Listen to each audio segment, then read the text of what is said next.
on top of your head. All right, let's go to work.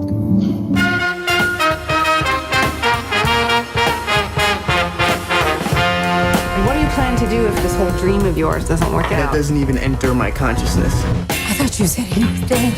He was. I checked his pulse. Locking his picking in the closet. Huh? Huh? Open the door, Smoke! I've had a few. A few what? Few small beers. Hello and welcome to the Talk Film Society Awards Show podcast. I am your host, Marcelo Pico, here with the other host of this show. It's Siobhan Irving. Hello, Siobhan. Hello, Marcelo. Yeah. Chip, chip, cheerio. It's a grand old day, is it not? Yes, it is a grand old day. We're celebrating. Perhaps you would need your chimney swept. We're of course on this celebrating fine morning. The BAFTAs on this episode of the podcast. We are? No. You're making a joke about me accent. Yeah. Oh, you sly dog. Listen. That's who we are. Yeah. We host this show in which we talk about the awards season. We talk about our favorites of the year. This episode, we're discussing our favorite lead performances of the year in a non-gendered way. And that's really it. Stay tuned for our Oscar predictions. Make sure you place those bets in your betting apps.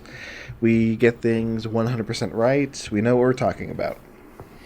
And also straight to it today. Say again? Just straight to it today. Just straight to it. It's not. We're in no rush. Although I like to get out of here in at least 2 hours and 20 minutes. Right. At the rate we're going, it might be another brief, 100-minute episode, 2-hour episode at the latest. Right. So it's not like we're rushing, but we can be a little bit casual here at the beginning. You brought up a lot of stuff. You did not bring up our own awards show. Marcelo, where's that going? Where's that at? What's the state of our own awards? The Talk Film Society Awards, the 13th annual. The nominees will be announced on the next episode. All right? Wow. And Big app. You can vote for the best of the year over at talkfilmsociety.com. Well, hold on. talkfilmsociety.com/TFSAwards. Now, if you go to that link, one of two things will happen. You'll either still get a chance to vote in the first round, or the ballot will be updated and you will vote for the best of the year in the final ballot. Okay? There'll be something to do either way. Yeah, exactly. So, and have some real fucking fun out there. Either way. So right now this is the bridge episode. Okay, this is the bridge, baby. We are almost to the point of announcing who's nominated this year. Siobhan, who are you? Hold on, let me phrase this question the right way. Do you think 2025 was a golden year for horror? I saw some good stuff. Yeah, yeah. Who do you think is going to get nominated for the Talk Film Society Awards? Who do I think is going to get nominated for the Talk Film Society Awards? That would be surprising. What would be surprising? Sorry, let me rephrase. What do I think is going to be nominated that would be surprising? Yes. I phrased that kind of weirdly. I made it seem like that would be surprising instead of saying, what do you think will be surprising? That just happened. 28 years later, I think is going to get many things.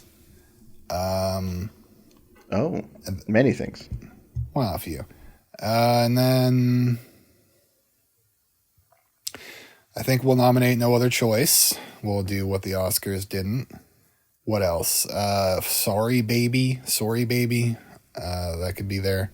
Mm-hmm.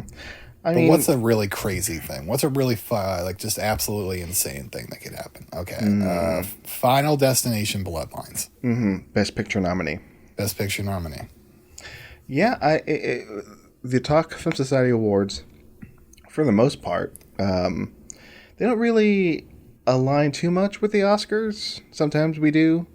But sometimes, like last year, I think last year was Challenger's year. Just the Challengers movie just swept the awards. It won every Challengers award. won every single award except for the lead female. I believe. And that's on y'all for doing that. The two boys got awards, but the female didn't. Hey, that's not going to happen this year. Because there isn't going to be a best actress category this year. No. This year, our acting categories are combined into one lead performance category and one supporting performance category. 10 nominees each, much like the Indie Spirits, I believe. I think that's where. Are we doing two winners? Top two win, or like top male, top female win, or top two different genders win? How? Top two different genders win? Yeah, like a male could win and then a non-binary could win, but that means a woman won't win if they're the top two. So only two genders win. No. Look, I think it's gonna be one winner for both. Just categories. one. Wow. One lead performance and one supporting performance of the year. This was my pitch. That I pitched to consolidate it this year. But my pitch included two winners, so this is on Marcelo, one winner. That's harsh. Yeah, some would say unfair, but I don't almost. think so. Yeah, handing out two awards versus handing out one this year. Now, again, I made sure of this. I just looked it up. The Indie Spirit Awards. They do 10 nominees for lead performance, 10 nominees for supporting performance, and they have one winner each. Wow. Siobhan, pop quiz. Can you guess the winner of the best lead performance at the Indie Spirit Awards last year? Guess the winner of last year's Indie Spirit Award winner for best lead performance. Lead performance, yeah. Let's see. What A24 movie came out last year?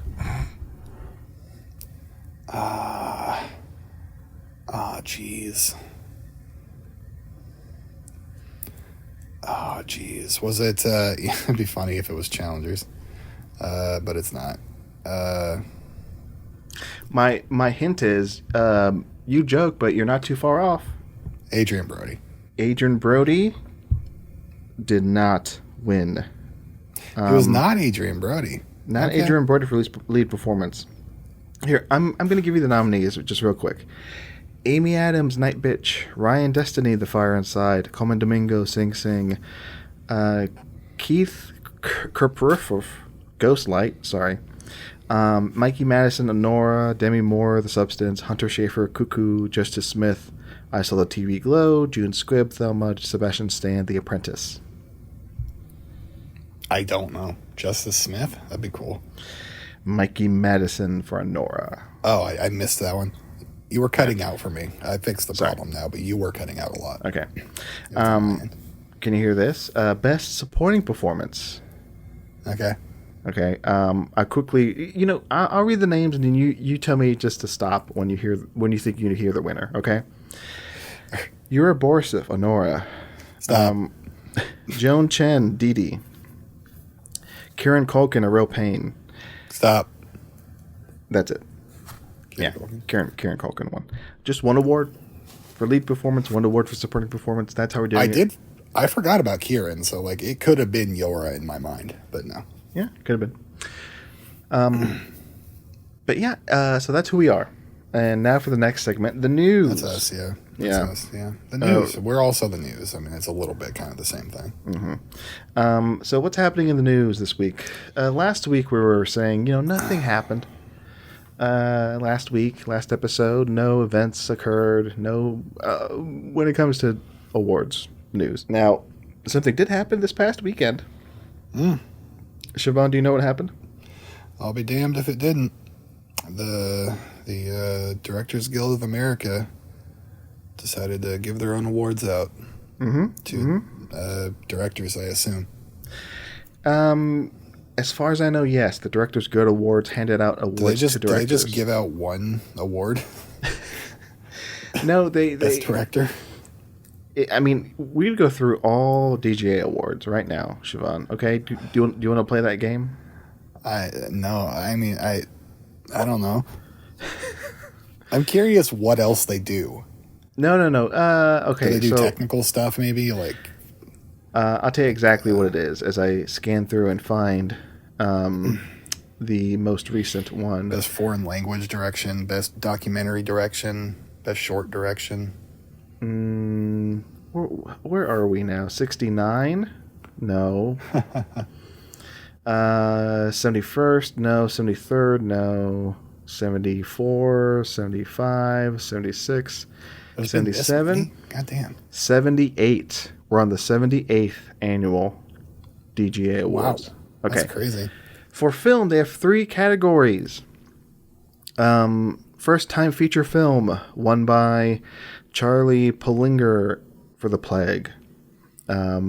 Documentary film for Mistislav Chernov, 2,000 meters to Andrevka. And for feature film, Paul Thomas Anderson, one battle after another. He sure did. Presented by Steven Spielberg. Steven Soderbergh. Yes, Steven Spielberg was there to give the award to PTA. Which you did. We were pondering who should give it to Paul. I do believe his name came up. So we'll see if he does it at the Oscars again. Maybe. Now look, they do hand out TV awards. I'll zip through some of these. The Pit won for drama series. The Studio won for comedy series. Dying for Sex won for limited and anthology series. Why do they do this? Just best series? They don't do direction on an episode? No, this is all for direction. Sorry. This is all for direction. Okay. The best director of a drama series for episode 6 p.m., The Pit. The Oneer for The Studio. It's Not That Serious, the episode from Dying for Sex, won. Something called Nonas, a TV movie, won. SNL 50 won for Variety. And then they have a sports, reality, and quiz show documentary series. Oh, Mr. Scorsese won. Rebecca Miller. That's a good one. And hey, best directing in a commercial. Good old Kim Gerherg for Nike's You Cannot Win, So Win, and Apple's I'm Not Remarkable commercials. Siobhan, what do you make of these DGA awards? Great. Love them. Not bored at all by any of that. You weren't bored at all by me reading the list of... No, that was exciting. Really worth doing. Oh, God. What are we doing? Okay, so that's the news. All right. And now something I hope to God is more fun. All right. We're going to talk about what we've been watching recently. Oh, finally. Finally. Okay. Now, we usually go back and forth. Wait, we always go back and forth, not usually. Imagine if just one of us did it and the other one didn't. Yeah, what if? And to decide this, you usually flip a hockey puck, don't you, Siobhan? I usually do that, yeah, but I just like to say this week, I think, Marcelo, you should just go first. We'll get to the hockey puck later. It has its time. Okay. Now, I'm going to open up the notebook here and say, hey, it's Sundance time again. You're during the dance, baby. I did the dance. I talked about 2 movies last week. I'm going to talk about some more this week. Let's talk about, let's see, Everybody to Kenmure Street. Everybody to Kenmure Street. As I pull up the details of this is a documentary about something that I guess hits close to home here in America. This goes through the events of a Glasgow immigration raid in 2021. This is comprised of a lot of home video footage, like cell phone footage, documentarian footage from the day.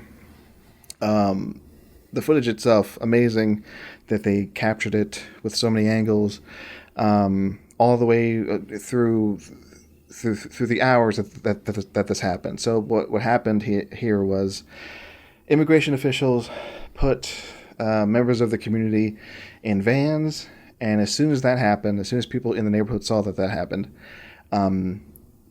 somebody went underneath the van and grabbed onto the to the underneath to the undercarriage as a protest, and the van was stuck there. And then other people in the neighborhood surrounded the van and prevented the van from leaving too.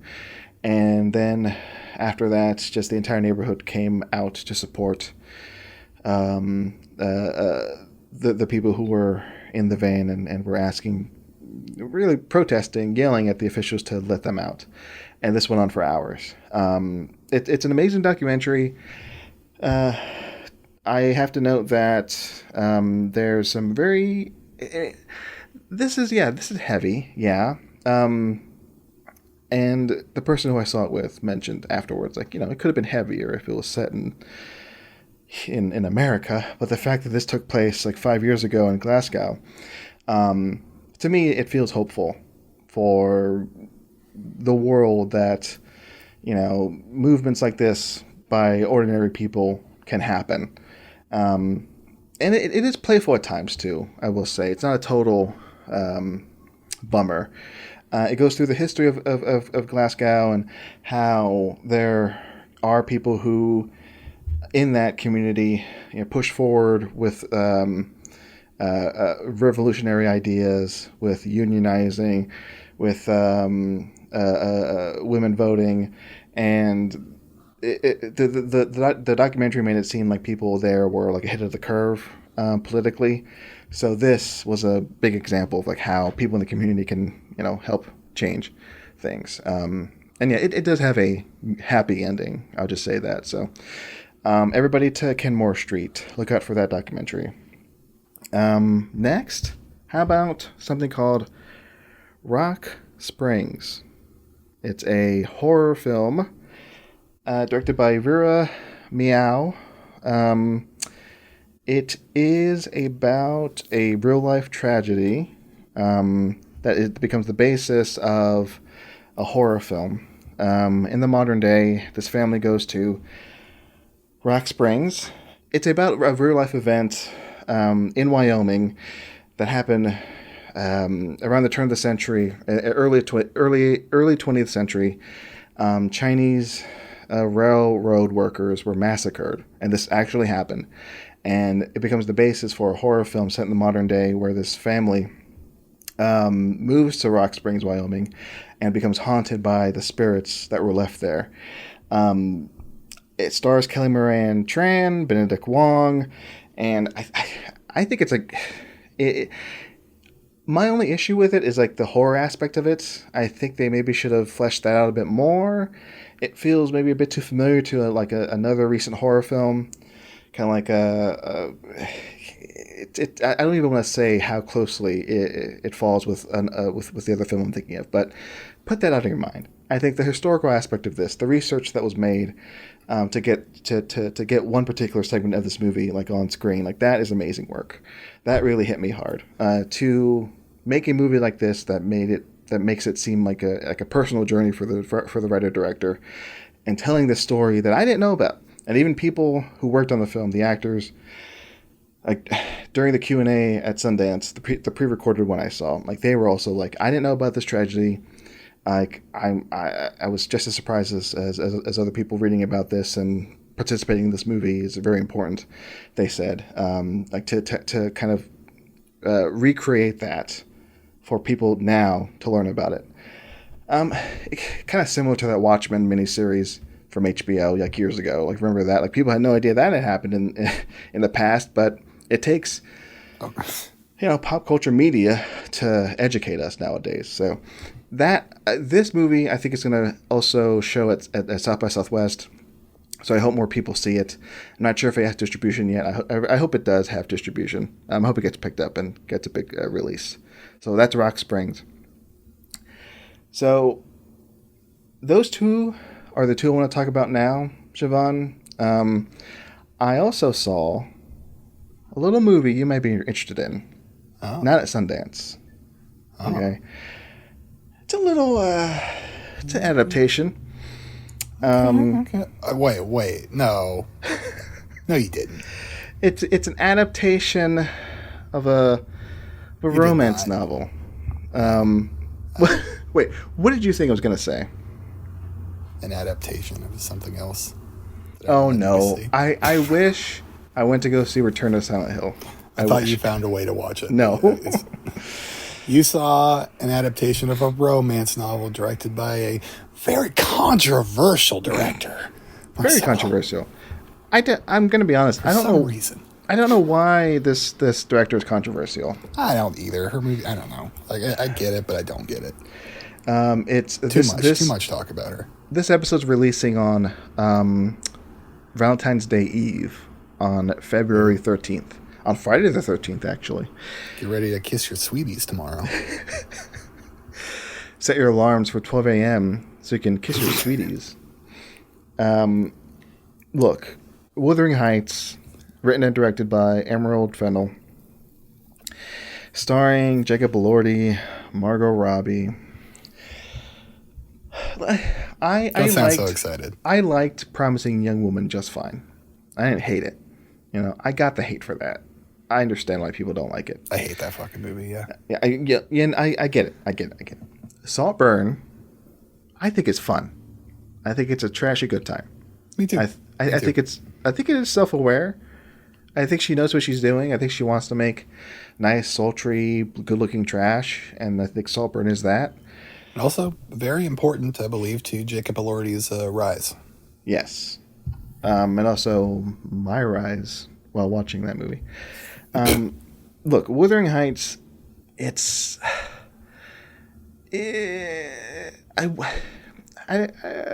Really? I'm having a hard time just getting this point across because it's too limp. It's too tame. It does have sex scenes. There is sex in it, but nothing in there excites me. At least in Saltburn, I think that the acts that Barry Keoghan does in that movie, as kind of gross as some people may see that as, him doing whatever he's doing in that movie, it got a reaction. It got a reaction out of me. Genuinely. Yeah. Yeah. And I feel like in Wuthering Heights, I've not read the book, but I have a feeling Fennell tries to do that here, tries to prod and provoke the audience, like, look how sexy this is, look how gross this is, look how whatever this is. And it doesn't succeed. It's not as exciting as it wants to be. Sure has beautiful production design. The costumes are fine. The music is pretty good. Charlie XCX does some songs. But and I've seen the criticism of, they don't have chemistry, the two leads. They're two amazing actors, and they're doing their best.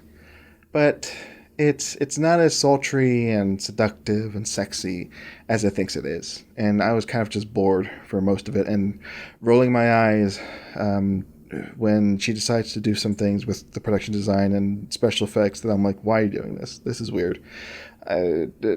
Focus on something else. I don't know. I don't hate it. I don't love it. It just falls right in the middle for me. That's Wuthering Heights. So there are at least 2 other movies coming out this weekend that I suggest you go watch if you're listening to this and you want to see something with a loved one or by yourself. Go see Good Luck, Have Fun, Don't Die, the new Gore Verbinski movie. Or, if it's playing near you, go see Nirvana, the band, the show, the movie. A movie that I'm seeing tonight as of this recording, and this might be the screening where I give it a 5 out of 5. I can't stop thinking about it, because I've already seen it twice. So, yeah, see that. Wuthering Heights is going to make $100 million like the first week. It's going to be a huge hit. But if you want to see a better movie, yes, see those other two. Good luck, have fun, don't die will make $7.2 million in its entire run. Its entire run. Which is a shame. That is a fun movie. I like Gore Verbinski, and I think that's a solid return for him. And I've talked about Nirvana, the band, the show, the movie. I think actually, did I not see it last year and talk about it on the podcast like a year ago? Both of those movies, you saw them last year at some festival. Oh, that's right. That's right. But again, Wuthering Heights, whatever. If you already got your tickets for that, I hope you enjoy it. I do. Well, but I'll see it at home. Nirvana, I cannot wait for Nirvana, the band, the show, the movie. Huge fan of the show, the movie, the web series. Love it. Can't wait. Matt Johnson in general. Quick note, last night at my local theater, they played 4 episodes of the TV show of Nirvana, the band, the show. Hilarious, but God damn it, is that show funny? I need to rewatch the whole thing, but geniuses, those two guys. And that is all that I've been watching, Siobhan. Love it, Marcelo. Love it. You went to the movie theater once. Good job. What's the level of discourse you think we're going to be having on Wuthering Heights? I honestly don't think it's going to be as bad as Saltburn. I think my prediction is people will be... The people who are not huge fans of it, like me, are going to come out of it saying, it's just a little boring. It's a little too slow, not sexy enough, not sultry enough. Where are the sparks? Other than that, it doesn't really do anything as salacious or noteworthy as Saltburn. So discourse is going to be low, I think. We'll see. I hope you're correct. Now, Marcelo, my turn. All right, it's your turn. There's a reason I want you to go first, and that is because I didn't watch anything this entire last week. Wow. So, I figured with my time, we are going to pay a little revisit to something cool. To something that we did in the early part of this show. Gollum and Smeagol's Deagle Memorial Regal Cinemeagle presents whatever movie. Where I was watching the films of people that were in Lord of the Rings. I'm not going to do that this week, but I did make a lot of different games for that. Mm-hmm. And I don't want them all to go to waste. So we're going to play one more little game here. Okay, cool. From that. Yeah. Marcelo, would you like to play a game of desire or a game of riches? Because we're releasing this Valentine's Day weekend, let's go with a game of desire.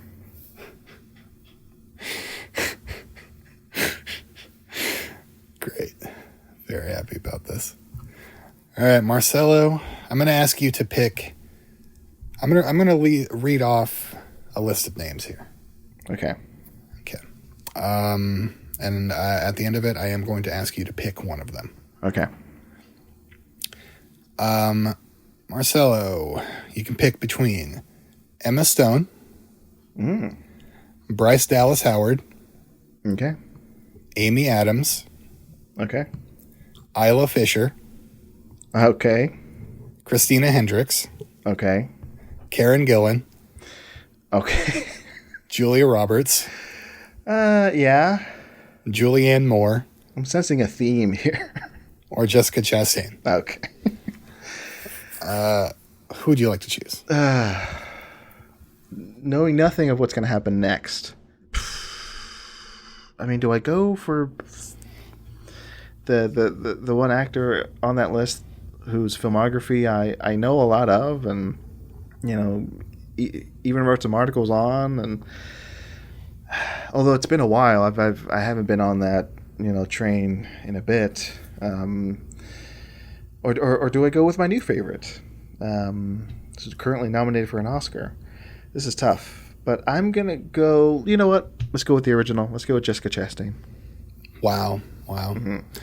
Marcelo, it would be unfair if I picked one for myself because I know what's about to happen. So, Marcelo, pick one of those names for me. Why don't you pick Julianne Moore?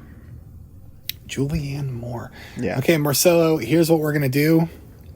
We are each going to create our own 6 degrees of separation from us to that actor. Okay. Now, look, I know we are nobody, so we can use as tenuous a connection as possible. Right. Like somebody that we have talked to has interviewed somebody who has done whatever, and then that would be like 2 connections. Right. So that is what we're going to have to do. Now, is it just from me to Chastain? I can't do from me to Moore? You're going to Chastain, I'm going to Moore. Okay, this is tough for me. Shit. Do you know why? Because I already have one for me and Moore. Like I had Yeah. Okay, I'll let you know later, but okay, I got to think about this. So who goes first? I'll go first. Okay, go ahead. Okay, so holy shit. I'm gonna go. See, I don't know. Okay, I'm gonna go with Vera Drew, who we've had on our shows before. There's one connection. Yeah. And then I'll go from her to Tim Heidecker. There's another connection. Tim Heidecker was in Tim and Eric's $1 billion movie with John C. Reilly. Mm-hmm. John C. Reilly was in Boogie Nights with Julianne Moore. I got 4. Got it in 4. Okay. I'm usually not good at these games on the spot, so I'm going to just try to do this off the cuff. I interviewed Pat Healy years ago on a podcast, so that counts. And he was in The Post with a whole lot of people. And one of those people must have worked with Jessica Chastain. Right. Seems plausible, right? Yeah, you would think so. Like, you would think one of those people was also in Zero Dark 30, because that's... If I were to pull one movie of Chastain's that has everybody in it, it's Zero Dark 30. Or Interstellar. Who's in Interstellar? Oh boy, this is tough. Pat Healy. Pat Healy was also in Cheap Thrills, a movie nobody else was in. It wasn't Ethan Embry in that. Shit. Yeah, he is. I've seen that movie. I think he directed it. Ethan Embry. Yeah, it's a very good movie. Shit, I can't do this. Jessica Chastain. I think Pat Healy is like the obvious choice for me to start with, but I'm blanking. Let's see.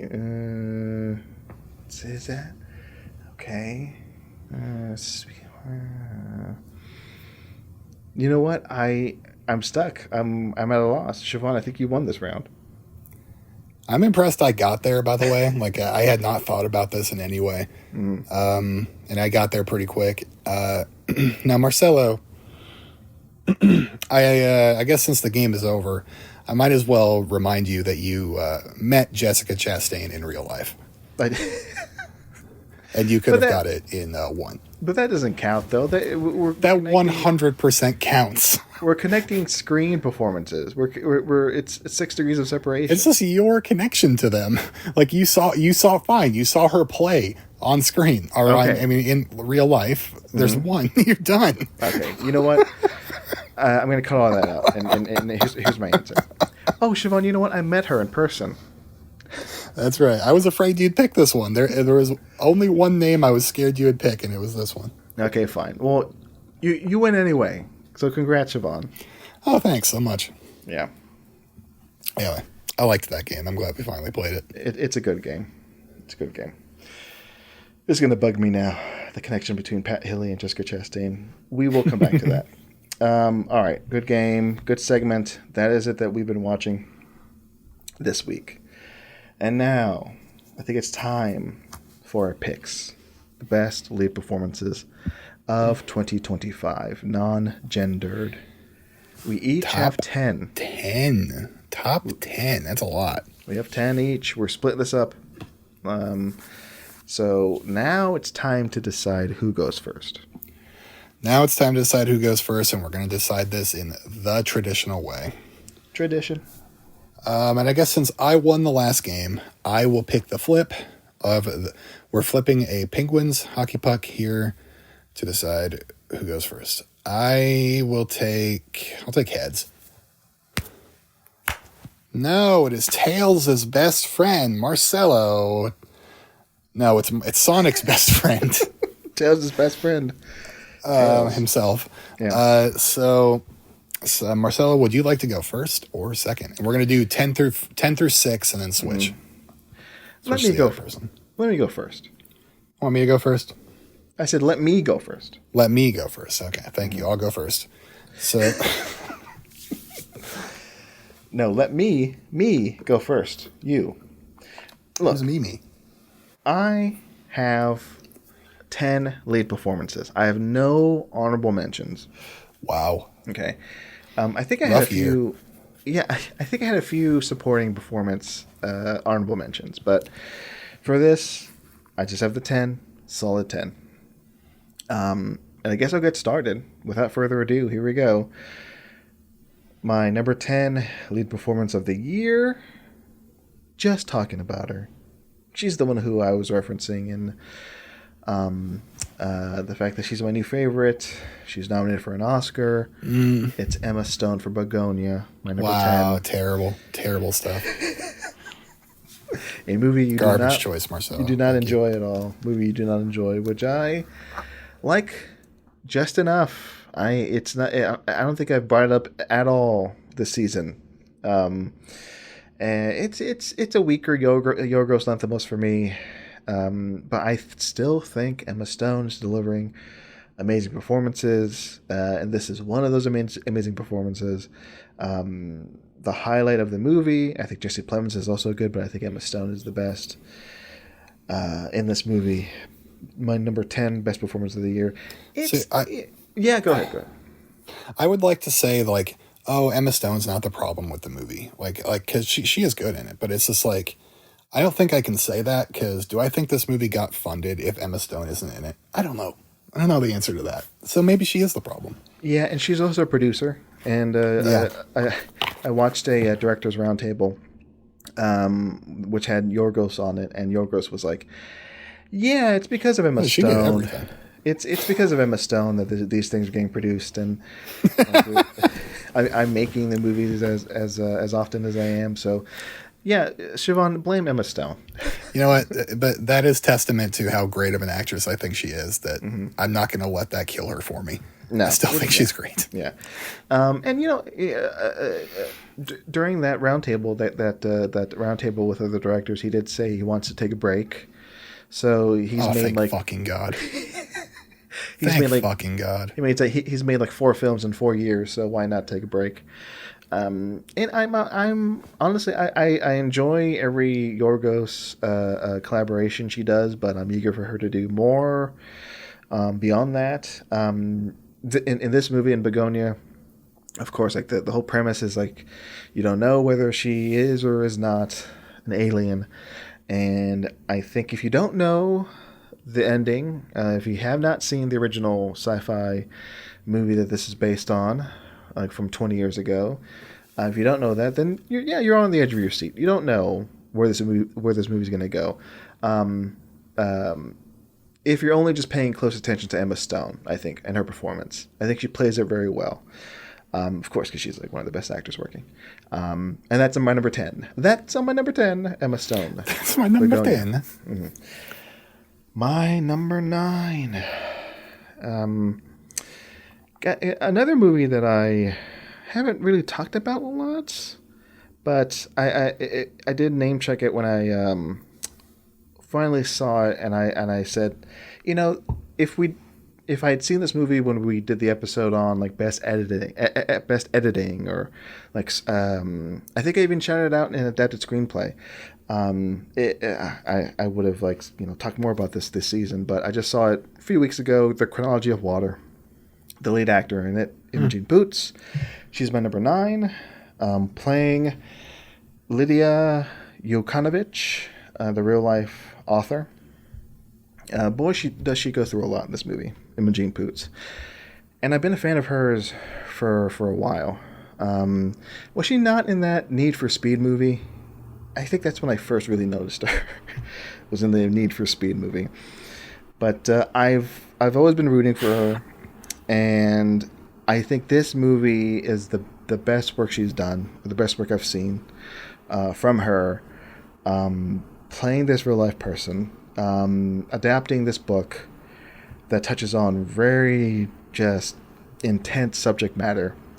And I don't know, I can't remember if I said this when I first talked about this movie a few episodes ago, but Kristen Stewart has a voice.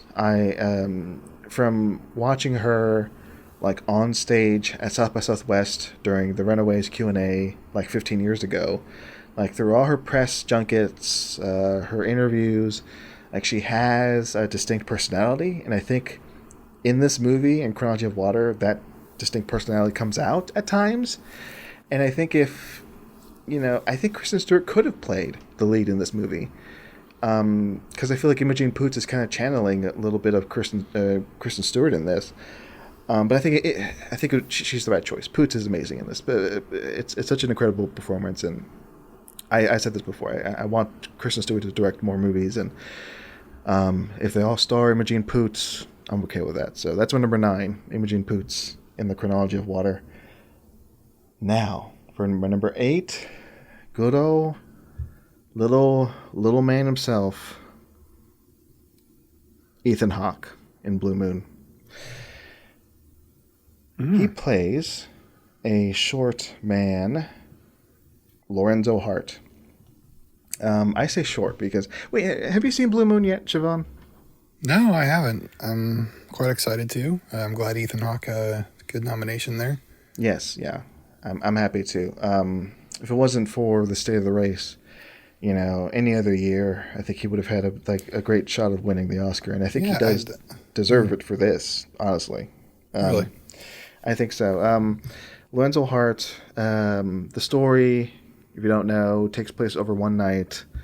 The real life Hart, his collaborative partner, his writing partner, went off to do Oklahoma with somebody else, and so the night of the premiere, Ethan Hawke's Hart is at a bar and just drinking his sorrows away and making light of the situation, poking fun at himself and making jokes, getting drunk, and and then it becomes sadder and sadder as the night progresses. And this is another Linklater, Ethan Hawke collab that I think is incredible.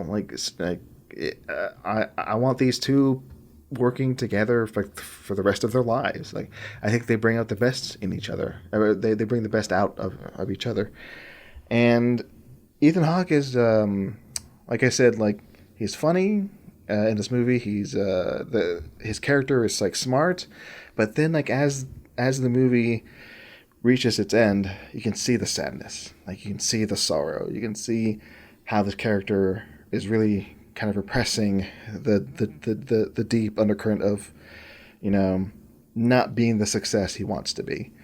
And I think Ethan Hawke, despite, I think the one thing that kind of just takes me out of the movie is the fact that they did shrink him down. They did it a lot of Lord of the Rings special effects, forced perspective to make him shorter. That's great. Which it's a little off-putting, whatever. But it's a little quibble. His performance, his amazing acting comes through. So yeah, that's my number 8. Ethan Hawke, Blue Moon. Number 7. Ava Victor for Sorry, Baby. Yeah, Sorry Baby I saw last Sundance, little over a year ago now. Has stuck with me ever since. I think it is my favorite indie movie of the year. Something on this scale, something small, something intimate. And I think Victor's performance, it's hard to kind of pinpoint because it just feels so natural. And so, like, I not being too familiar with Victor, and like, because this is like their feature film debut, and I know they're like a Twitter personality. It's like I knew that much going in, but then after seeing the movie and seeing like their performance, I'm like, I'm connected with this person now. Like from after seeing one film, and now I get excited at the prospect of them going on to do more of this, to do more acting, more directing, and every like little Q&A of theirs I see, I get excited. I'm like, yes, continue doing what you're doing. And in this movie, I've talked about it before, like on past episodes about the screenplay and the fact that it touches on things that are in other movies like very hard to watch and to process. I was talking about Josephine last week. Similar movies in how dealing with a horrible thing that happens and living with that and dealing with it, and facing the fact that the world is a terrible place, and what do you do with that? This film asks those questions and does so not as like severely as a Josephine. Not to, it's a little unfair to Josephine because they're really two different movies, but in a way they are talking about the same thing. So I appreciate the approach that Sorry Baby has with this, and that's all anchored by Victor's performance. So that's my number 7. Sorry Baby. Number 6. Good old Snub, Miss Snub herself. I really wish she had gotten that Oscar nomination. Chase Infinity, one battle after another. Oh, yeah. Yeah. Quite nice. Quite nice. Yeah. So, like, what makes a fantastic lead performance? Debut performance as well, right? Debut performance, yes. Unbelievable. I just clicked on her like Letterboxd like profile, and she has 2 movies, like this and the movie she's working on that's coming out later this year. Incredible find. So much like anger, so much like hope. Like this movie puts a lot on her shoulders, from the beginning to the end. Like you see her as a kid, just dealing with her, drunk dad, high dad, and basically being the mom in the scenario, in the situation, and then cut to her running away from, fucking federal agents, and then her getting kidnapped and her escaping. Like, if the entire movie was just that aspect of this plot line of just her, and cut away the DiCaprio, cut away the Benicio del Toro, I still think it would have been an effective movie, because Chase Infinity just does so much to make you just root for her. Fantastic lead performance. Like it's an essential part of that movie. I do enjoy it overall, though. I mean, I enjoy the DiCaprio stuff, and I enjoy the Sean Penn stuff, all the little ancillary characters. But man, it's just the I hate this phrase, but she's the heart and soul of that movie, and it would not be the same without her. So that's my number 6, Chase Infinity, from one battle after another. Siobhan, I think I'm done talking for a little bit. Great stuff. Great, very interesting. I like the Ethan Hawke shout out. I like the Chase Infinity shout out. You got a couple of kind of under the radar films in there as well. Mm-hmm. Very good stuff, Marcel. Love it. Yeah, thank you. I wanted to quickly ask: Did Chase Infinity get a cool and introducing card at the beginning of the movie? I don't think she did. No. That's a bummer. That is a bummer. PTA, come on, dude. Mm-hmm. Mm-hmm. I take it all back. Take her off the list. I know, I do. Yeah. Well, okay. I do have some honorable mentions. I'm not going to talk really about them. It's just want to bring them up. I wrote down a lot of people for this, a lot, but excuse me. The people that were very close to making this list but did not make it. The people who were closest. Michael B. Jordan. Sorry. Sorry, buddies. There's two of them. Tim Robinson from Friendship. I think that one's just a matter of me liking the movie more, but he is doing the great Tim Robinson thing he does. Lee Byung-hun in No Other Choice. I loved that movie, but for some reason it's just faded enough from my mind that I can't remember why I liked people or things about it. I don't know. It's really weird. That movie kind of got memory hold, even though I loved it. Joaquin Phoenix. This one surprised me the most, not being on there. Whoa. For Eddington. I think he does some incredible shit in Eddington. Like, that movie ain't nothing without him. And it's a phenomenal performance and another just offbeat, weird ass Joaquin Phoenix thing. Perfect for him. And final honorable mention, Alfie Williams in 28 Years Later. Fantastic child performance. Great stuff. Really carries that movie. Really, like Chase Infinity is able to like really carry that movie on his shoulders. Like he's the heart of it. He's the core. There's a lot of hearts in that movie. There's a lot of hearts in that movie. But like he's your character to get you to those hearts, I guess.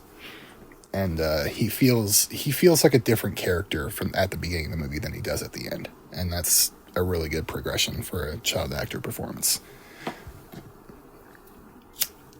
Excellent. Thank you. Okay, number 10. You know me, gotta pick some oddball picks. I went with Phineas Yoon from It Ends. Okay, great. Yeah, so It Ends, a movie about four friends that are coming home from college, and they end up on a road that seems to stretch on forever. Their car doesn't run out of gas. If they ever get out of their car, they are attacked by people that run out of their woods and screaming at them. So they just have to drive. They have to drive and drive and drive, and they try to stay sane for as long as they can. I mean, obviously, people start to drop off. Now, Phineas, he is the one that he's the quiet-headed person. He feels very withholding with his emotions. I think he's just trying. It's part of just who he is, and like he's trying to like stay cool in this absolutely insane situation. Yeah,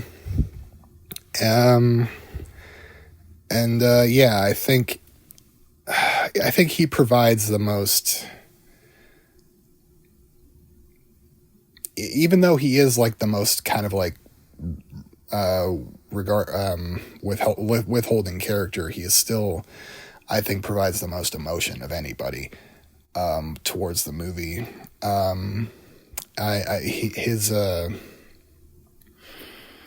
His moments where he finally does crack, they really, really, really hit hard. And just great line delivery all around from that guy. All four of the characters have fantastic chemistry. But yeah, he's the one that stood out the most to me. Phineas Yoon. Number 9. Another oddball pick. Florence Pugh in Thunderbolts. Oh, yeah. Look, there's something to be said about somebody who is so like just effortlessly cool as shit. And I think she is that in that movie. And you need a character like her who is like genuinely cool to lead the ragtag stupid group of characters we do not know nor do we care about. I think she just was a fantastic use of her after, I think, like, I wasn't excited because, like, I think Black Widow, she was fine. But I think Thunderbolts really utilized her incredibly well. That dead-eyed stare, the vague ideas that she's suicidal, her accent, her silly Russian accent, the amazing, that just moves around with such lethargy. I think it's a full body performance that she's performing at all times, and also she's very funny. She performs that MCU comedy really well, makes it work, and great in the action sequences. It's just look, I gotta give it up to a great performance in my favorite superhero movie of the year. Although by that same token, I didn't even think about David Corenswet, and he is brilliant. Jesus, Oh, you fucked up. I should have thought about him. I really should have. You know what? Me too, honestly. Yeah, at least an honorable mention. Number 8. I mean, his G. Willikers attitude, like he's phenomenal in that movie. He's really like the best casting ever. Yeah. Anyway, number 8, Dwayne Johnson, the Smashing Machine. Smash. God, this big pile of meat transforms into just like the sweetest of sweethearts. That nice lisp he has, that makeup, he talks in these really hushed tones. It's just it's not what you expect from like a movie, a biopic about a fighter starring with the Rock, but it's obvious, like, okay, yeah, it's a biopic about a fighter. What's a fighter doing? Are all fighters Conor McGregor going insane backstage? No, I don't think they are. They're kind of normal people, I would imagine, for the most part. Especially early days of UFC, before there was a whole culture.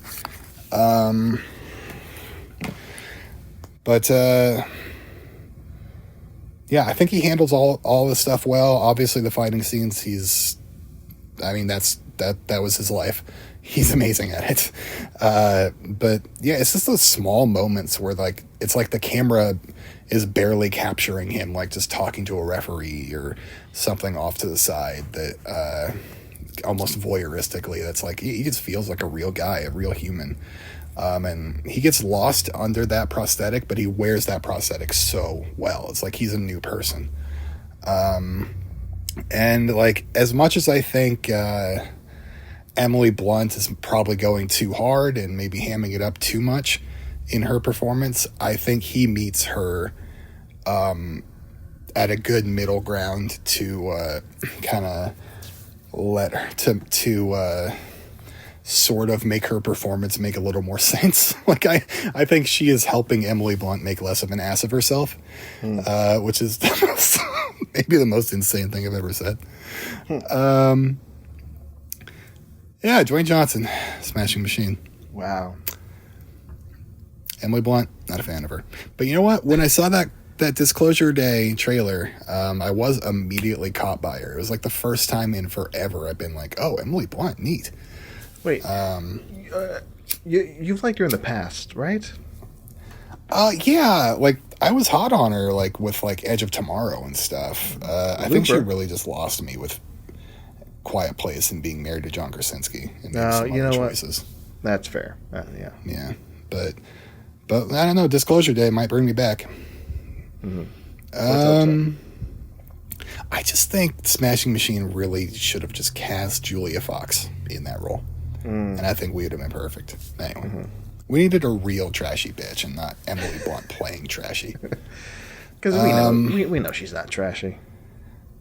Well, all right, number 7, Julia Roberts, After the Hunt. Oh, wow. Yeah. Look, you think Emma Stone's the greatest actor alive. I think it's potentially still Julia Roberts. She's incredible. This character navigating these very complex politics. She feels ruthless, cold, overstressed, having to hide her true feelings, and because like they are not allowed to be said, and it would ruin her life. Total resting bitch face that is uncharacteristic of Julia Roberts. This lady sucks. Like just in a lot of ways. Like she's really out for herself, but in a way that I can't really blame her. I mean, she's probably we get hints that she's like kind of MAGA person, kind of like that a little bit, or at least like centrist, but like not the best person anyway politically. But like I don't know her. And she just performs it well. I don't know what to say. Julia Roberts in After the Hunt. I love a great Julia Roberts performance. I love whenever we get her back on screen because it's a little rarer these days. I remember nominating her for these awards for Leave the World Behind just a few years ago. Oh yeah. Julia Roberts, love you. Hope we get to talk about you more pretty soon. And my number 6, ending this off, before the handoff. Mm-hmm. Julia Garner in Weapons. Whoa, okay. All right. Whoa. Now we're talking. Such a funny performance for someone that is in such a horrifying situation. Like, can you imagine your entire classroom of students disappears and you're in a small town and everybody wants you dead, basically. Like, everybody thinks it's you. And then she gets partnered. She basically gets partnered up by Josh Brolin, who's like stalking her.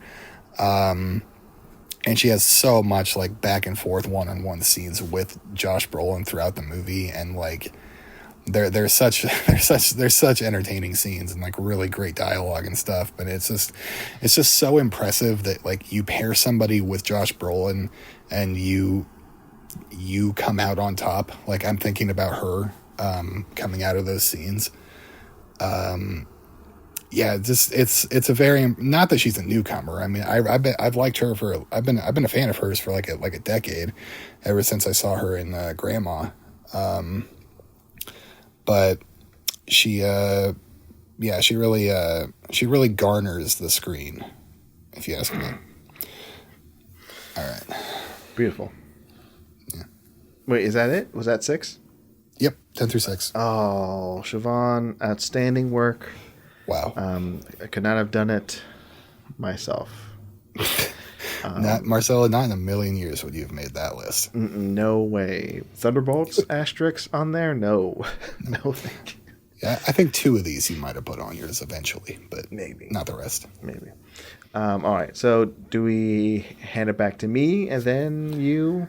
Is that how we do it? So. Okay. Unless you want to flip. No, let's not flip. It's fine. Okay. I can go. All right. Now for the top 5. Everybody, get ready. Strap in. My top 5 lead performances of the year. Let's go. Excited to hear this. These might be surprising to some. Really? I think so. Maybe the omission of maybe 1 or 2. There's one I'm betting on. If it's not here, I'll be surprised. If I say the one you're betting on, let me know. Okay, after I say it. And then if not, we'll talk about it after. Here we go. Number 5. I mean, I really had to think about this one. I did, but not too long. It makes sense that he shows up here.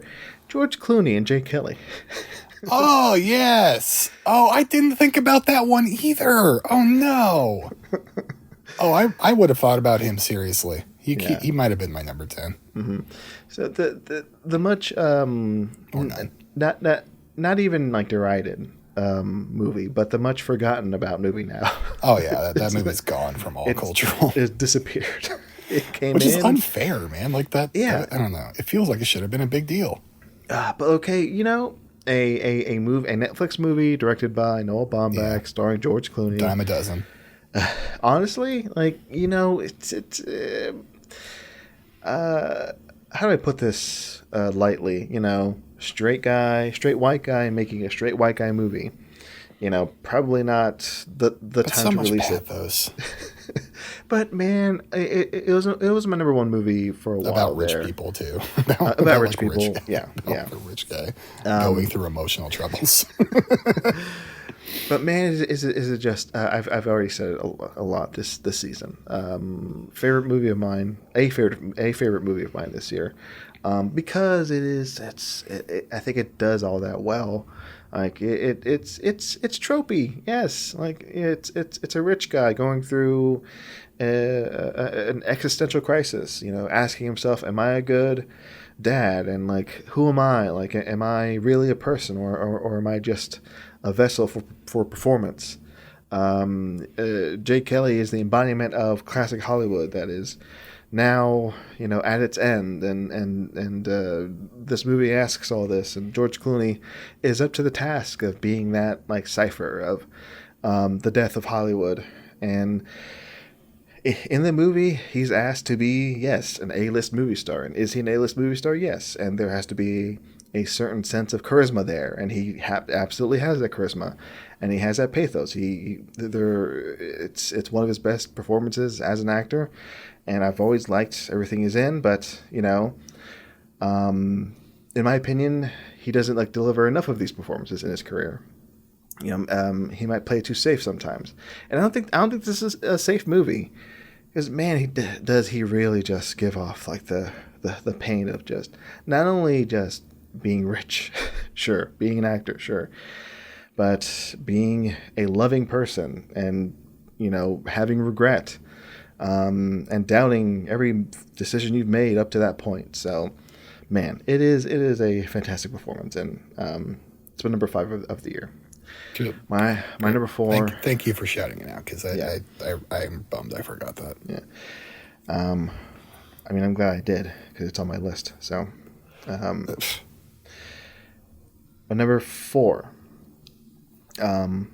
It's a tie. I'm putting 2 performances here at number 4. That's right. It's Michael B. Jordan. Oh, it's Michael B. Jordan. That's my figured it out just before you said it. And Michael B. This Jordan is the one stuck. I expected. This is the one I expected. Okay, good. Yeah, no, come on. Every day that passes, I'm like, God, Sinners is really maybe the movie of the year. In my opinion, it's not my favorite movie of the year, but I think it's the movie of the year, if that makes sense. And goddamn, does Michael B. Jordan once again just fit into this lead role like he's done in the past, like Creed, like Fruitvale Station, like 2 other Coogler movies, and just the charisma he has, the star quality just fucking shines. Like there's so much star quality in this lead performer, and this actor, that Ryan Coogler goes, let's split these in 2. Let's do 2 Michael B. Jordans. And each performance is so distinct. Each performance has it like they're weaving their own like story arc through this movie, 2 different paths, and it's not like an everyday like twin performance. There's nuance to it. So yeah, Michael B. Jordan is doing some maybe a career best work here in Sinners. That I wish maybe and again, kind of like Ethan Hawke, if it were a different year, I think he'd be up there, getting an Oscar for this performance. I think he can. I think he's in the running. There's a chance, but I don't know if I think it's a slim chance. We can talk about that at the end of the show, but I would love for him to win. Honestly, I would.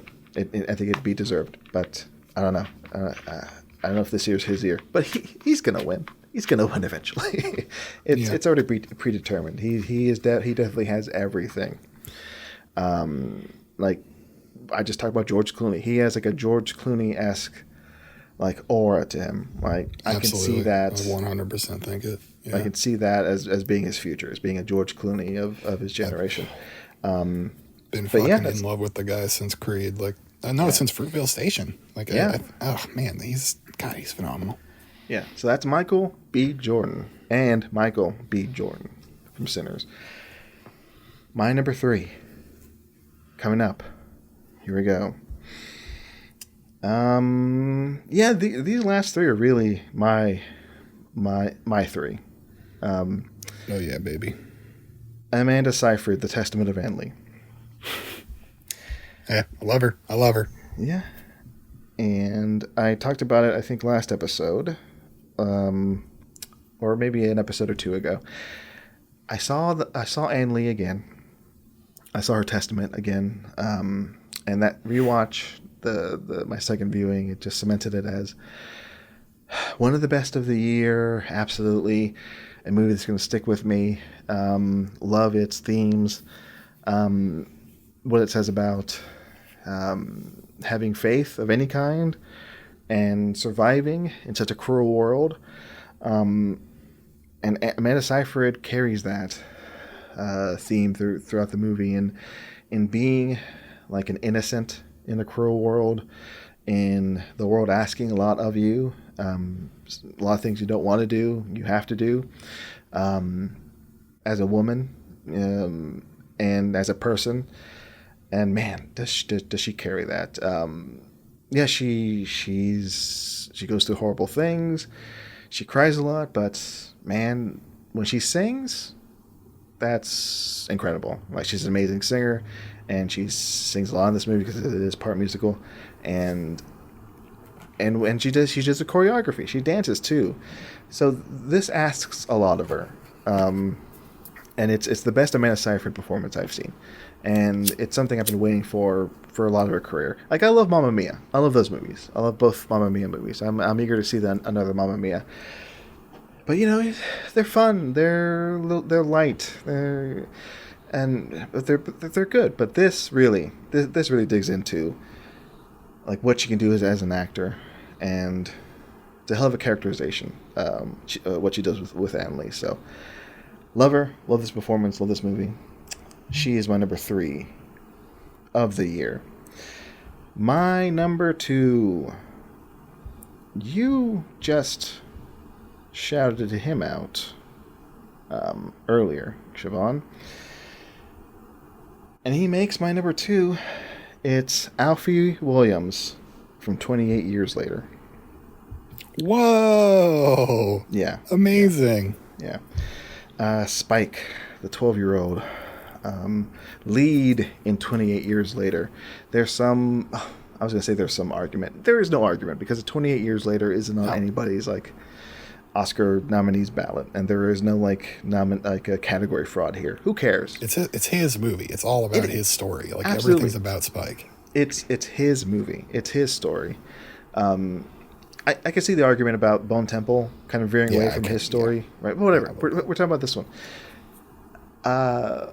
I said a lot of this, I think, last episode when I talked about the script of 28 Years Later, but his story of growing up in a society that values violence, masquerading as security, and the fact that he goes out on a hunting expedition to kill zombies, and how he doesn't line up with what his father wants. I related to that, not the zombie killing, but the mere fact of a father asking you to be one particular thing and you not living up to it because that's not how you feel. And Danny Boyle has a thing with casting like the best child actors in his movies, like Slumdog. I forget that other movie he did that has a kid in it, but I don't know what his trick is. He picks the right kid actors, and they do some of the best work that any child actor has done. And this, I think, includes Williams doing this role, because man, is a lot asked from this little kid of going through that beginning of dealing with his father, and then going with his mother, walking through a post-apocalyptic England and dealing with her. I guess not to spoil things, but she's suffering with cancer, and he has to deal with that at the very end of the movie. So yeah, this kid goes through a lot, and I believe it. He's a very believable little kid that I want the best for. And I'm eager to see him have a happy ending in 28 Years Later 3, but we'll see. But yeah, love it. Danny Boyle, keep doing what you're doing. Again, he has a good track record with picking kid actors, and this is another incredible kid actor that I hope has a long, fruitful career. So that's Alfie Williams in 28 Years Later. Now for my number 1. This should come as no surprise, because I've said this before. She's my favorite of the year. No performance this year tops this performance. Rose Byrne, If I Had Legs, I'd Kick You. Wow. Yeah. It's about, yes, a mother juggling so much. Her roof caved in. She has to move into a hotel with her daughter, who is suffering from an illness that has a tube in her stomach, and she has to make sure the kid is at a proper weight so that they can remove the tube. So she's dealing with that. She's going to a therapist, even though she's a therapist herself, played by Conan O'Brien, and she has a weird relationship with him. She's high all the time. She's drunk. I can relate to that. But yeah, she's dealing with a lot, and it's a lead performance from Rose Byrne that I've been waiting for, much like Amanda Seyfried. Like, I've been waiting for Byrne to have this kind of opportunity, to be the lead in a movie and to have this acclaim. It's finally happening with this movie, which is perfect. And God, I don't know what else I can say. Like, I love it. And there are moments in this movie that I am clocking and banking in my mind for like what I'm working on for a future project. I'll leave it at that. Like, there are things in here that are influencing me, and things I want to do in the future as, a creative. So that's saying a lot, I think. Like, I see this movie and I'm inspired, because she's just so amazing in it. So that's my number one film of the year. If I Had Legs, I'd Kick You. If I had Rose Byrne, I'd put her at number one, and I did. Siobhan, I'm done. Marcelo? Yeah? I'm going to be completely honest with you. Yeah. Incredible list. Oh, thank you, Siobhan. That top 5 was fantastic. I am in no way joking. That was perfect. I loved it. You shouted out some names that I'm very, very, very glad you did. And made me very excited to see If I Had Legs, I'd Kick You even more. Mm-hmm. Even more so. Yes. And thank you for saying Alfie Williams, but goddamn, that kid, so good. It's such a great kid. Love that so kid. So much is on his shoulders. He just carries it all the way. Yeah. Poor guy. All right, Siobhan, well, it would please me to hear your top 5 of the year. It would really. After that, I'm a little nervous, but I guess I'll get into it. It is time for me to present my top 5. Oh, I can't wait. I know. I can barely wait myself. Geez, I guess I might as well just do it, huh? Get to it. Well, Marcel, there is one name. Oh. That I think is surprisingly absent from your list. I think there is, yes. And I have written this name here. Okay. Number 5, Ava Victor, Sorry Baby. Well, no, they're already on my list. What? Did I miss it? Yeah, Victor was number 7.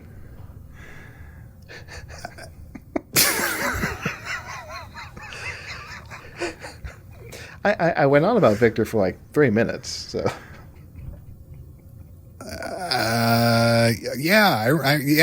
Yes, for sure you did. I remember it. Well, anyway, Sorry Baby, I mentioned it on the screenwriting episode, but once again, it just takes this laugh out loud premise, but somehow makes it believable and grounded with a kind of silly and kind of devastatingly real performance from Ava Victor. She's a real human being. She just, this is like she went through a terrible thing, and this is how they respond to it. Like that's the best thing I can say about it is just they feel so real, Like her performance is so grounded. It's just like, yeah, it just doesn't let it ruin her life, but it also affects them greatly. And you can see that, like, that plucky young person that like we see in the flashbacks before is different than like the sarcastic person we see in the rest of the movie, in interesting ways, but still the same person. It's just like, you know, altered by a terrible experience. Number 4, thank you, Ava Victor.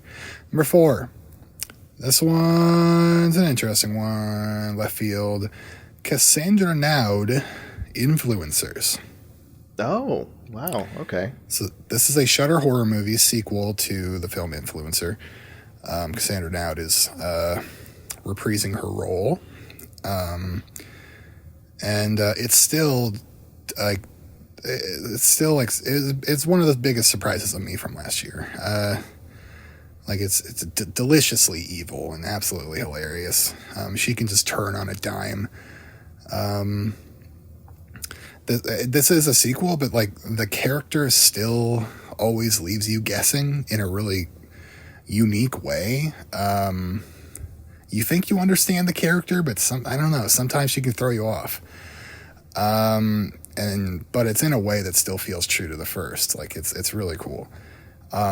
It's a lot more complicated than like she'll get any sort of credit for, and a great physical performance, by the way. Like she has to do a lot of crazy things,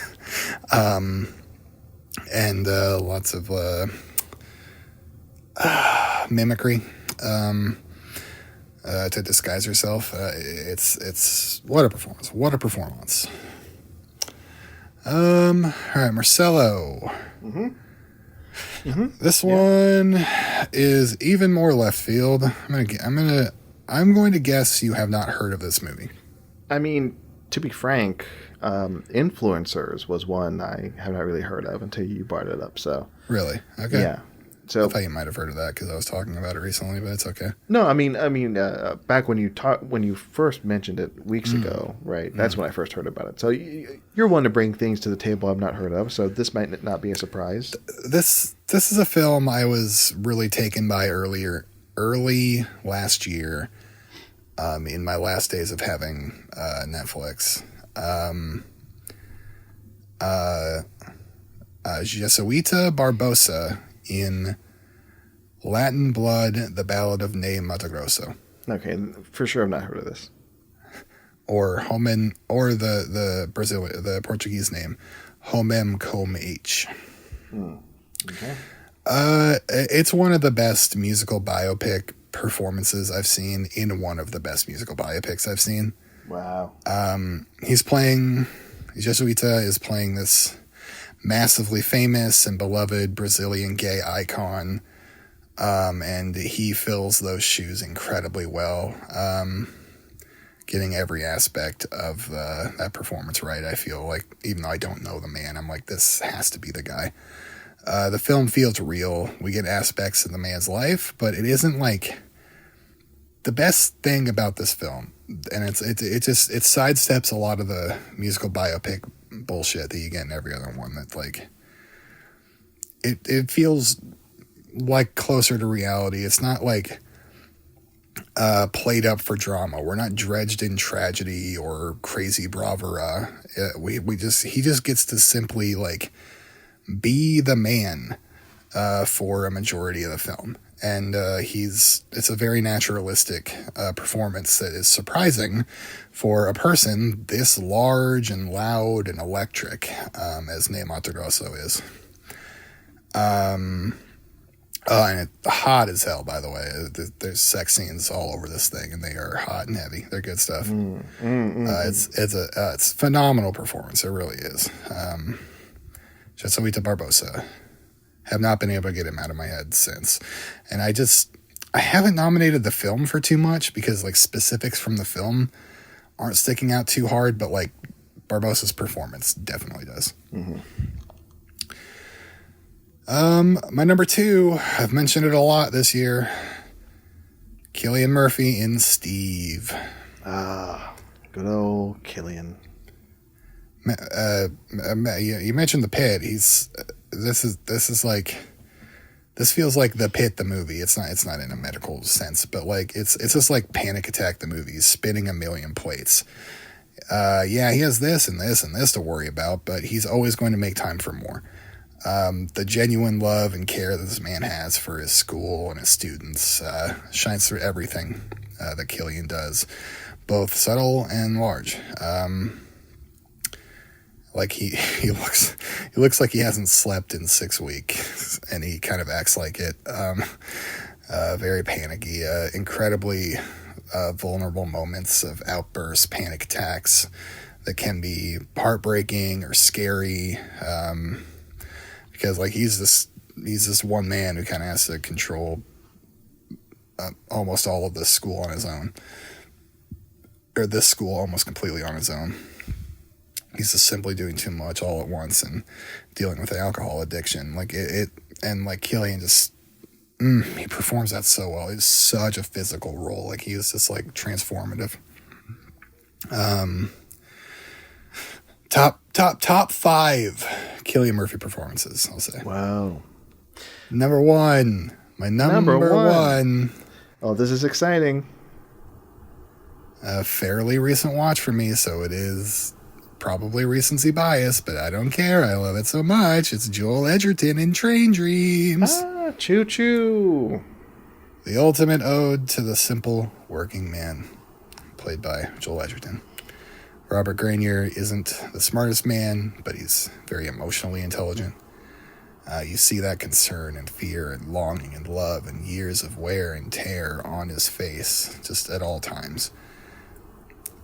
But when he's with his wife, it's like he's a different person. He has hope in life again. But as soon as he has to go away again, it's back to keeping his head down, quiet resolution, and just longing to go home.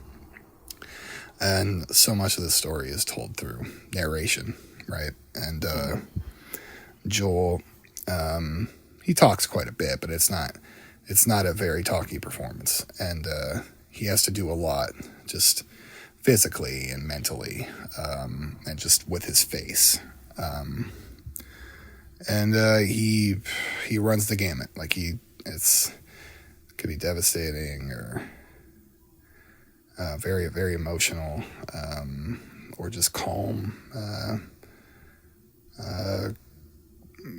just in his head. Like it's everything Joel Edgerton's doing in this film. I just I'm in love with it. Mm-hmm. Number 1 of the year. My only Oscar nominee on the whisk, I believe. Wow. Yeah. Yeah, incredible. I'm glad you know, much like I'm happy. No, let me take that back. Much like you were happy that I mentioned some names on the list, I'm happy you mentioned some names on your list, including Joel Edgerton in Train Dreams. I think that's an incredible performance. I've seen that movie once. It was months ago. I thought it was a beautiful movie by the end. Then I don't know.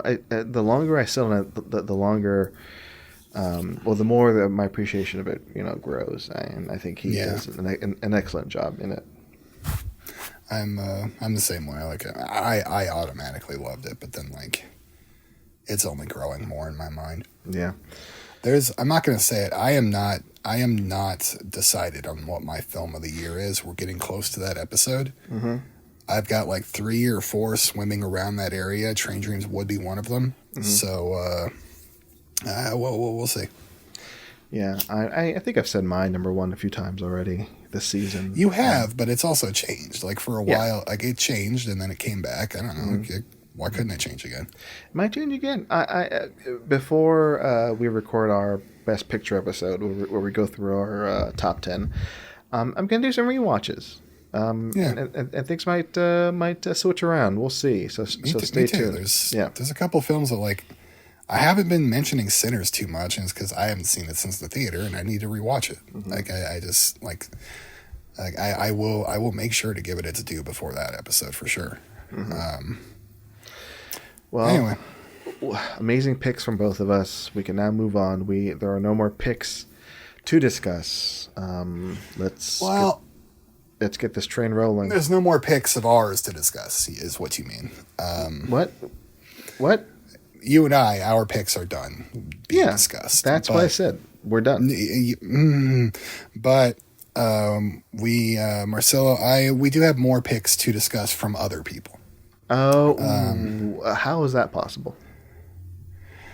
Well, Marcelo, we have this place. We come to this place. It's called talkfilmsociety.com/discord. talkfilmsociety.com/discord, discord.gg/talkfilmsociety. Oh, yeah. We have a Talk Awards channel dedicated to all the awards season news and such, and the bets and the no, there's no betting going on. Wink. Nope.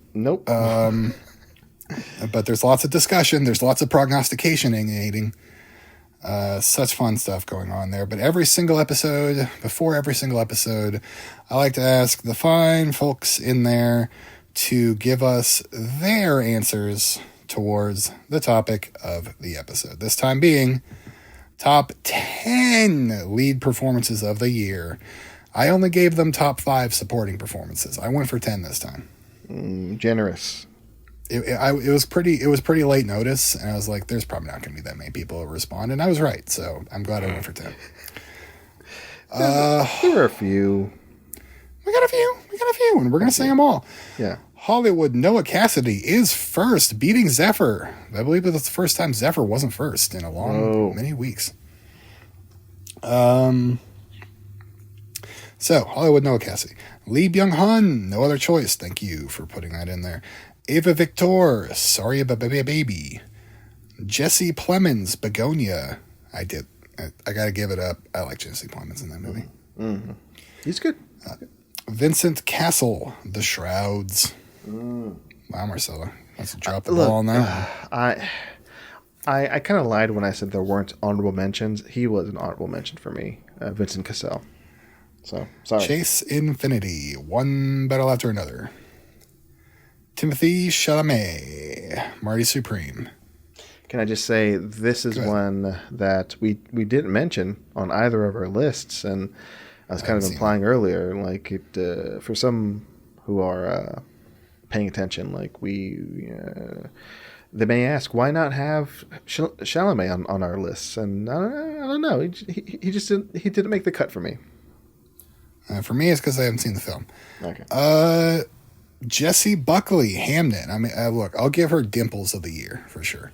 But did you say it on the show that she had the best dimples you've ever seen? I can't say it enough. I hope I did. Okay. Mitski the Land. Is that a documentary? I don't care. A tour film? I don't care. I do not care. I can't think about this. Alex Walton in Castration Movie Anthology 2, The Best of Both Worlds. And Vahid Mabaseri, It Was Just an Accident. I did like that performance. I did. Zephyr, here she is. Second place, coming 2 minutes later. Jamie Lee Curtis, Freakier Friday. Interesting. Lindsay Lohan, Freakier Friday. Interesting. Mm-hmm. Liam Neeson, The Naked Gun. Interesting. Mm-hmm. Daniel Craig, Wake Up Dead Man. I believe she means Wake Up Dead Man and Eyes Out Mystery. Interesting. Mm-hmm. Michael B. Jordan, Sinners. I believe that she missed a period after the B in Jordan. Mm-hmm. Sophie Thatcher in Companion. Okay. Interesting list. Not the Who's Thomas, not the Who's Tommy Marinara, Thomas Mariani, the Sauce Man. His picks: Lee Byung-hun, No Other Choice. Jennifer Lawrence, Die My Love. That's one I wish I had seen in time for this. I feel like that would be for me. Mm-hmm. Liam Neeson, The Naked Gun. Ava Victor, Sorry Baby. Timothy Chalamet. Monty Supreme. Rose Byrne, If I Had Legs, I'd Kick You. Feel it. Joel Edgerton, Train Dreams. Oh, I feel it. Tessa Thompson, Hedda. Wagner Moura, The Secret Agent. Pamela Anderson, The Naked Gun. I'd call that supporting, but all right. Yeah, I'll let you go. I'll let you have it. Sauce Man, you're free to go. I remember you were very excited when Wagner Moura got nominated for the Oscar. I didn't include him in my 10. Yeah, honorable mention. Wagner Moura. It is an incredible performance, but my 10 are like kind of my 10. If I were to like step back and like do more of a clinical, like just mere acting, like I think he'd make the list. But I don't know. It's my list. Leave me alone, Siobhan. I'm not trying to leave you alone. Like, it's just like, what else did you think? You have other ones that you liked. Jay McMillan, former guest of the show. Amanda Seyfried, The Testament of Ann Lee. There you go, Marcella. Mm-hmm, yeah, good. Susan Shardy, On Becoming a Guinea Fowl. Michael B. Jordan, Sinners. Rose Byrne, If I Had Legs, I Would Kick You. Mm-hmm. Jesse Buckley, Hamnet. Again, those dimples. Cheeks of the Year. Best dimples. Ethan Hawke, Blue Moon. Timothée Chalamet, Marty Supreme. Everybody's saying this, man. Mm-hmm. Ava Victor, Sorry Baby. That's a lot of votes for Ava as well. That might be 4. Wow. Michael B. Jordan and her and Rose. Robert Pattinson, Mickey 17. Okay. He's certainly doing some stuff in that movie. Yeah. He's certainly having fun fucking around. I don't know. Chase Infinity, One Battle After Another. Joey. Joey. Former guest of the show. And my show. Josh O'Connor, Wake Up Dead Man. I believe he means Wake Up Dead Man and Knives Out Mystery. Michael B. Jordan, Sinners. Benicio del Toro, The Phoenician Scheme. Sounds good. Good shout out, yeah. Lee Byung-hun, No Other Choice. Emma Stone, Begonia. Leonardo DiCaprio, One Battle After Another. Tim Robinson, Friendship. Chase Infinity, One Battle After Another. Jesse Buckley, The Dimple Lady, Hamnet. Rose Byrne, If I Had Legs, comma, I'd Kick You. Mm-hmm. Hold on, is there supposed to be a comma in that? There is no comma. I don't think there is. Mm-mm. Yeah, I didn't think there was. Yeah. Joey, dude, you're out. You fucked up. Sorry Baby has a comma. I know that. Mm-hmm. And now that I do, that there's a comma there, yeah, people respected that comma. Mm-hmm. Okay, and our final one here comes from friend of the site, Sam Shot First. Now, Sam Shot First, he's a friend of the site. He is? Sam Van Haren. He used to host a podcast called Keanu Believe It, where he talked about every single film that Keanu Reeves was in, all the way up until the release of John Wick Chapter 3 Parabellum. Mm-hmm. And during that time, we believe that Sam Van Haren, Sam Shot First, friend of the site, developed a relationship developed like such an intense relationship with the man Keanu Reeves. Symbiotic. That it's almost, yes, it's almost impossible to separate the two. And thus Sam Shot First, a lot of his answers, they appear tainted. He lets his love of Keanu get too deep into his feelings on his submissions and into what he submits. So I just have to get that out there. There's just disclosure, because there's a glaring issue here in this list. Trigger warning for multiple reasons. Sam Shot First, friend of the site. Still some big blind spots to fill, but ... I know, Sam. Michael B. Jordan in Sinners. Josh O'Connor in Wake Up Dead Man. I believe he means Wake Up Dead Man and Knives Out Mystery. Chase Infinity in OBAA. I believe he means one battle after another. Oscar, Isaac, and Frankenstein. I'm glad he mentioned that. Well, yeah, first Frank mention. Yeah, Oscar. He's not getting the Oscar, and he's not getting the love I think that Jacob Elordi is getting for obvious reasons. But he's still he's key to making Elordi work. Yeah. He built him, for God's sakes. Yeah. All right, Florence Pugh in Thunderbolts. Whoa. Thank you, Sam. Somebody has taste, but also I do believe he meant Thunderbolts asterisk. Oh, Sam, come on. Riz Ahmed in Relay. I still got to see Relay. Cooper Hoffman in The Long Walk. I did consider him. He's quite good. Miles Catton in Sinners with an asterisk. What? Why did he put that asterisk? I think that means some could see it as a supporting performance. Like the actor awards. I guess. But we'll get to it in a bit. Denzel Washington in Highest to Lowest. Now, here we go. Keanu Reeves in Good Fortune is what Sam said. Oh. He went straight for it. No hiding it this time. Whoa.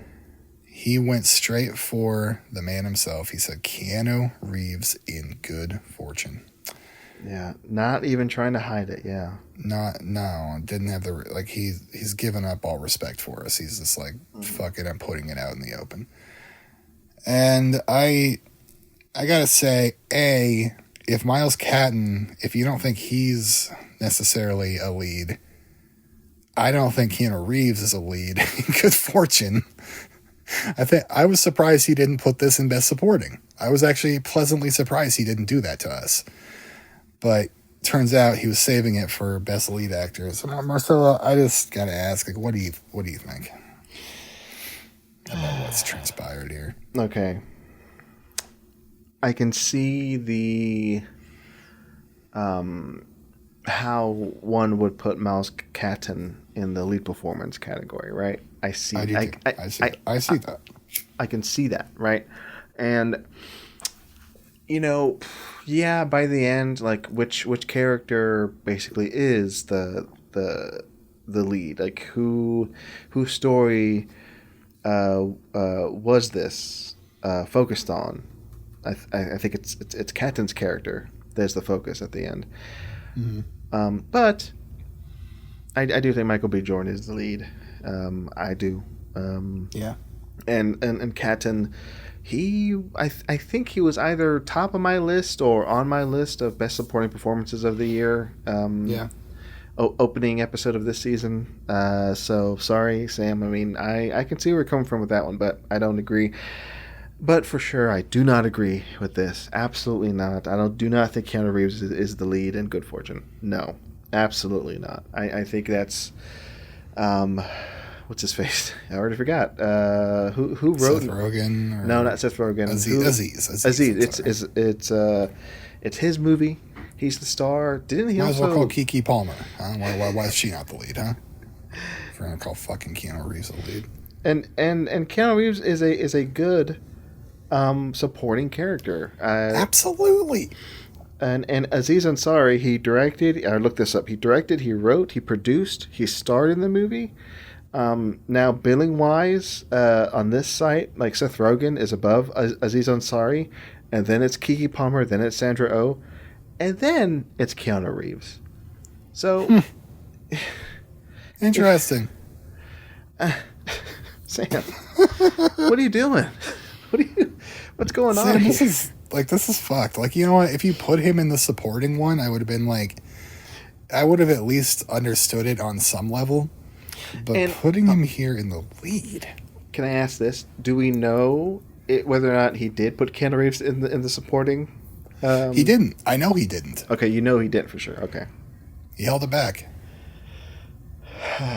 This is egregious. This is. I mean, we like to kid around here on this. No, on, we do. on, I know. I know. You know, especially in this segment, right? We kid, we laugh, we make jokes, but there's no denying Sam Van Haren is fucking with us right now. He's really. This is an attack. This is potentially the worst thing he's ever done to us. And I hope that we have opportunity to take him to court in the future. I would hope so. Yeah. Anyway, those were all of All right. our responses from all of our lovely first responders in the talkfilmsociety.com/Discord. If you'd like to be there, go ahead and follow that link. You'll get there. Excellent. Do that, folks. And now for our final segment, the prognostication game. I'm going to quiz Siobhan Irving on both Best Actor and Best Actress categories predictions. Who's going to win the Oscar? I'm looking at IndieWire and their predictions. They've listed both these categories in order of who's likely to win. So number 1, most likely to win.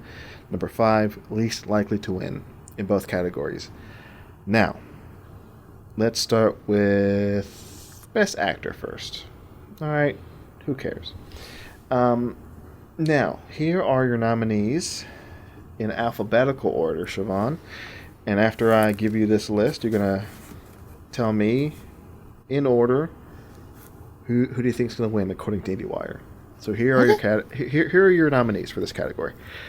Best Actor: Timothée Chalamet, Leonardo DiCaprio, Ethan Hawke, Michael B. Jordan, and Wagner Moura. Siobhan, what do you think? Tough. It's a little tough. Number 5, Wagner Moura for The Secret Agent. Number 4,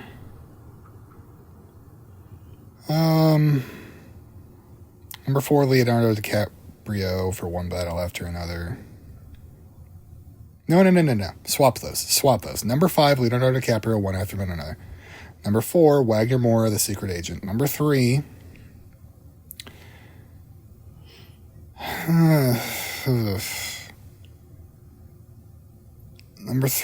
Michael B. Jordan, Sinners. Number 2, Ethan Hawke, Blue Moon. Number 1, Timothée Chalamet, Marty Supreme. Okay. Okay, wait, sorry. What was your number 2? Hawk? It was Hawke. Okay, gotcha. All right, Hawk, let's see how you did. You said DiCaprio for number 5. IndieWire says yes. Number 5, DiCaprio. Number 4, you say Wagner Moura. IndieWire goes, Ethan Hawke is in the 4th slot there. All right. You say Michael B. Jordan, number 3. And IndieWire also says Michael B. Jordan, number 3. So you got that one. Wagner at 2, huh? Yeah, and now you say Hawke at 2. They go, Moura. Wagner Moura is at 2. And Timothy is number 1. You got 3 out of 5, Siobhan. Fascinating.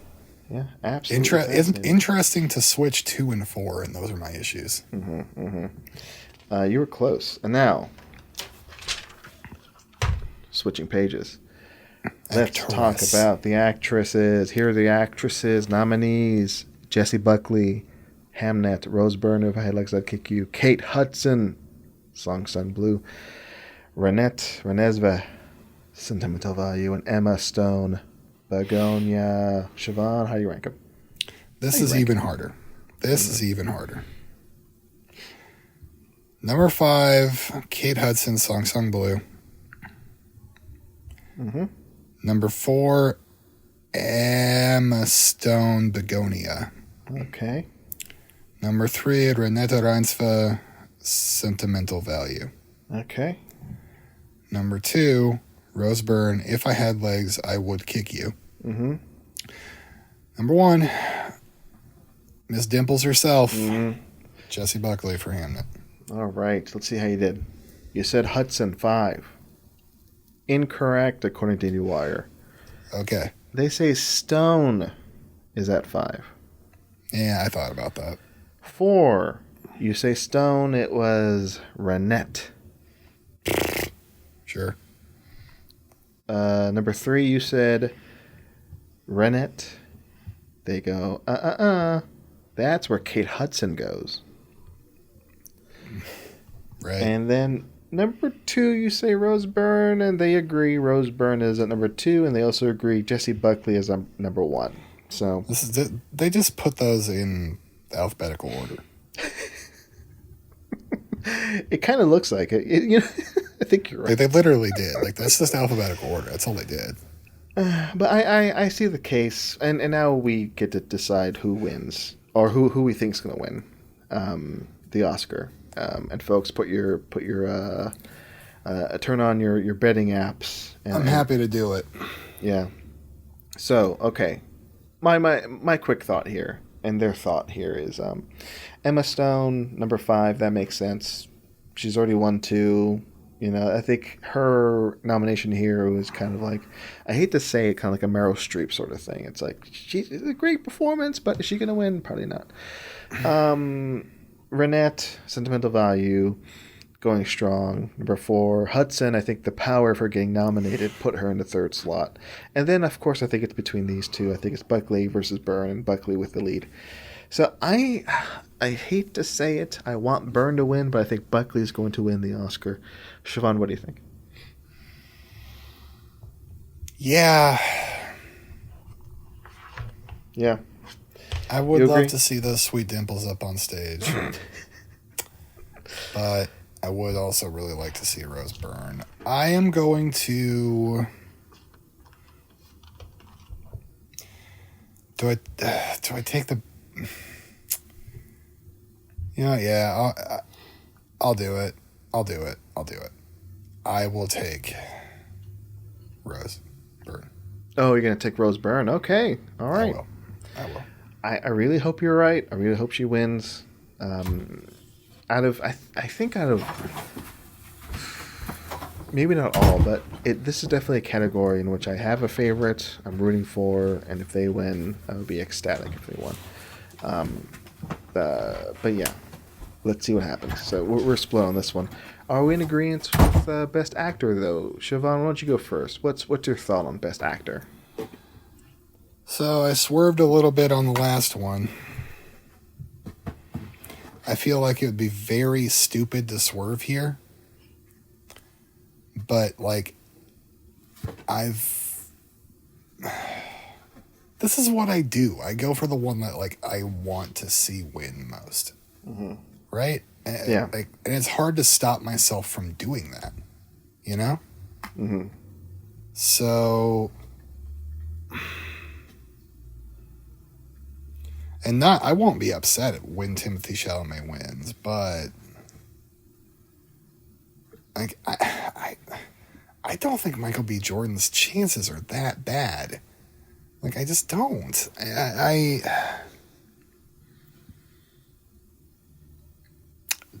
Did the Actor Awards, did that happen already? The Actor Awards have I can look up when they're. What about the BAFTA? The BAFTA did happen. The nominations were announced, but they were not handed out yet. I thought that happened already. Mm-hmm. So there's not much to go on there. The Golden Globe happened, I guess. Yeah. That doesn't really count. The Actor Awards are happening March 1st. Can you tell me who won the Golden Globe for Best Male? Both of them. Didn't both of them win? Because they're in 2 different categories.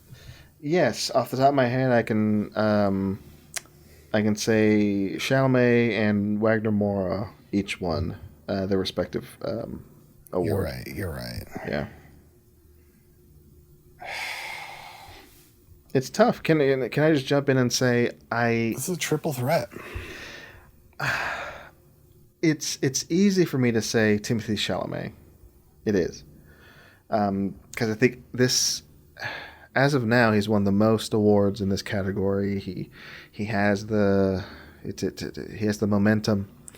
And if I had to choose, I think I'd go with I'll go Timothy Chalamet. But I wouldn't be surprised if Wagner Moura kind of jumps in and gets it. That's definitely my second choice. I'm gonna go Chalamet the winner. Okay, I took the bold bet on Rose Byrne. I'll take the safety here. I will also do Timothy. Okay, yeah. As much as I want like Wagner Moura to win, because if I had to choose between those two performances, I'd go with Mora's. But I'm not going to be upset if Chalamet wins. He definitely, especially the last year, definitely has put a lot of work into winning this award. So, I think finally the Academy. I mean, finally, he's so young. I think they'll finally go. You know what? You deserve it. Good job. But yeah. But again, like I said, I wouldn't be surprised if Moura just surprises everybody. I think wins it. That would be smushes it. Yeah. Yeah. And then he goes up there and he goes, I don't even really want this. They're all they are about that Brazilian life right now. Yes. And we're also all about that Brazilian life, Siobhan. We've reached the end of this episode. The Ballad of Neymete Grasso on mine. Mm-hmm. Absolutely. Before we go, anything you want to say? Any plugs? Because this is the end of the episode, we're done. I just want you to look up a picture of Jessie Buckley and tell me that those are not the best dimples and cheeks you'd ever seen in your whole gosh darn life. Cute. Especially in Hamnet. Like they really come out in Hamnet. I think they put freckles on her. Oh, beautiful. Much like Margot Qualley had fake breasts put on her, I'm sure they put fake dimples on Jessie Buckley's face. They put fake breasts on Margot Qualley? They put fake breasts on Margot Qualley. For Margaret. What? Is it Margaret Qualley? It's Margaret. It's Margaret. It's okay. Margaret. I call her Margot for fun. I also call her Maggie Q. Margaret Qualley, yes. They put fake breasts on her. For what? For just to enhance her body, Siobhan. I don't know. In what movie? Oh, sorry. The Substance. I'm sorry. It was in The Substance. Okay. I guess that makes sense. I could have guessed, but they were fake in every movie she's in. God forbid. All right. TalkFilmSociety.com/TFSAwards or /awards or /votes. All those links work. Follow That You Are Here Film. Instagram, Twitter, Blue Sky. Go to talkfilmsociety.com/thatyouarehere for more information. And that's it. Siobhan, another great episode. Fantastic one. This was one pulled together at the last second, and you could not tell me that it wasn't one of the best goddamn things you'd ever seen. Absolutely, that you've ever seen. And we want you to watch out for us next time as we discuss more movies next week. Oh, God, yes. The IndieWires will have happened, and I think that's the only really big thing. So we'll talk about that next week, and also the nominees for the Talk Film Society Awards. We'll get into it. That's it. Siobhan, now for our famous last words. Hey. We'll see don't beat that.